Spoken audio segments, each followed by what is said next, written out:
اللہ انسان کو تکالیف کیوں دیتا ہے؟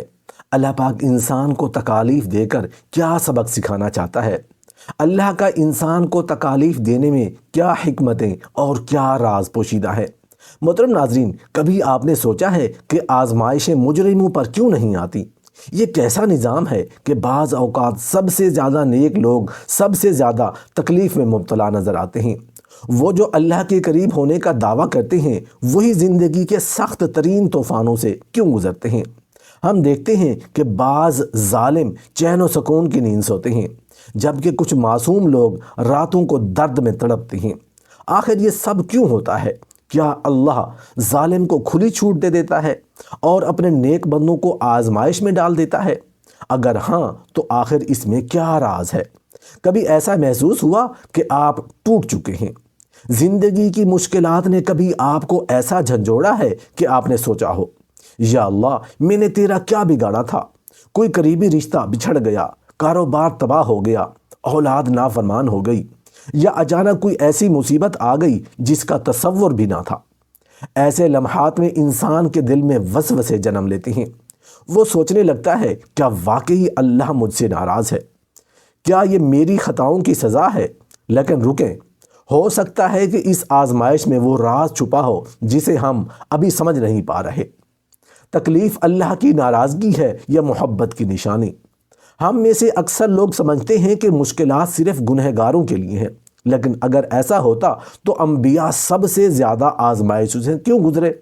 حضرت ایوب علیہ السلام کی بیماری، حضرت یوسف علیہ السلام کی قید، حضرت ابراہیم علیہ السلام کا آگ میں ڈالا جانا، کیا یہ سب ان کے گناہوں کی سزا تھی؟ نہیں، بلکہ یہ اللہ کی خاص رحمت تھی جو انہیں آزمائشوں میں ڈال کر بلند مقام عطا کر رہا تھا۔ پھر ہمیں کیوں لگتا ہے کہ ہماری آزمائشیں صرف سزا ہے؟ شاید یہ حقیقت کچھ اور ہے۔ اللہ چاہتا ہے کہ بندہ اس کی طرف لوٹ آئے۔ جب انسان خوشحالی میں ہوتا ہے تو وہ اکثر اللہ کو بھول جاتا ہے، لیکن جب کوئی آزمائش آتی ہے تبھی اس کے دل میں تڑپ پیدا ہوتی ہے۔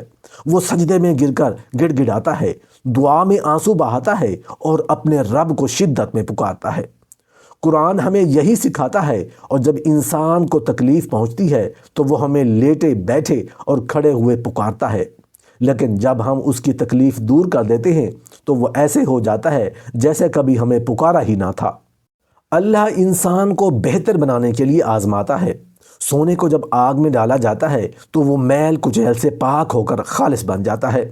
اسی طرح اللہ اپنے بندے کو تکالیف کے ذریعے آزماتا ہے تاکہ وہ روحانی طور پر مزید پاکیزہ اور مضبوط ہو جائے۔ انسان جب تکلیف سے گزرتا ہے تو اس کا دل نرم ہو جاتا ہے، اس کی سوچ گہری ہو جاتی ہے اور اس کی شخصیت میں نکھار آتا ہے۔ یہ آزمائش در حقیقت تربیت کا ایک ذریعہ ہوتی ہے۔ آزمائش در حقیقت ایک چھپا ہوا انعام ہوتی ہے۔ ظاہر میں آزمائش دکھ اور تکلیف کا نام ہے، مگر باطن میں یہ اللہ کی رحمت ہوتی ہے۔ حدیث مبارکہ میں آتا ہے کہ جب اللہ کسی بندے کے ساتھ بھلائی کا ارادہ کرتا ہے تو اسے آزمائش میں ڈال دیتا ہے۔ یہ حدیث واضح کرتی ہے کہ جسے اللہ زیادہ نوازنا چاہتا ہے اسے پہلے آزمائشوں کے ذریعے تیار کرتا ہے تاکہ وہ انعامات کے قابل بن سکے۔ اللہ انسان کو دنیا کی حقیقت دکھانا چاہتا ہے۔ انسان اکثر دنیا کے عارضی سکھ کو اصل سکون سمجھتا ہے، لیکن جب آزمائش آتی ہے تو اسے احساس ہوتا ہے کہ دنیا کی ہر چیز فانی ہے۔ دولت، شہرت، طاقت، سب کچھ ایسے لمحے میں ختم ہو جاتا ہے۔ یہ احساس انسان کو اس کی اصل منزل یعنی آخرت کی طرف متوجہ کرتا ہے۔ اللہ آزمائش کے ذریعے بندے کو یہ سکھاتا ہے کہ حقیقی آرام جنت میں ہے، نہ کہ دنیا میں۔ اللہ اپنی محبت کو آزمانا چاہتا ہے۔